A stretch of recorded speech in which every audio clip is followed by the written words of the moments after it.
We're going to start with looking at revenue highlights. So we are estimating real estate tax at an incremental 1.5% growth rate.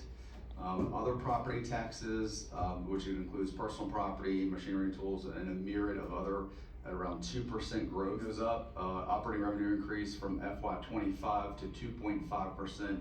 Or 1.5 million. Generally, these estimates remain conservative overall and remain consistent with our practices that we've done. 1 penny buys you today in Amherst County.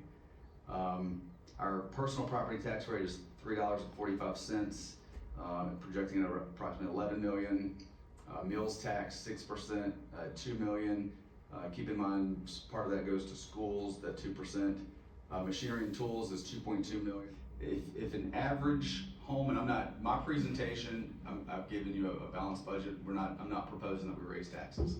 If you did, if you take an average home value of $250,000 at our tax rate of 61 cents, that's $1,525 a year. If you increase it by 1 penny, so 1 penny on an average home of $250,000 goes to $1,550 per year. That's an increased cost of $25. Some of the challenges in this year's budget, we've already gone over health insurance increase, 33.5% increase.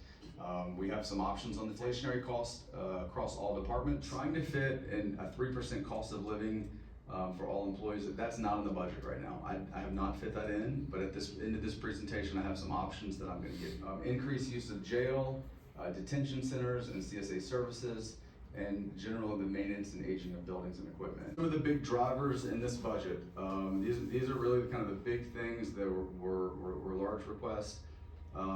Public safety had an increase of 372. Recognize the needs and the challenges of public safety. This isn't just a ask because they need it. This is a request that they need to keep things moving. The demands are real in Amherst County. All other personnel in the county is about 21% of your cost. Schools are costing us 28% of our budgets. Our committed funds and transfers is that little gray box that gray pie shape of 5%. Sheriff, fire, and EMS, including personnel, is 24%, and other operating costs, that's everything else, is 23%. Our revenues are very modest. We have modest growth in Amherst County. We're not a fast-growing county.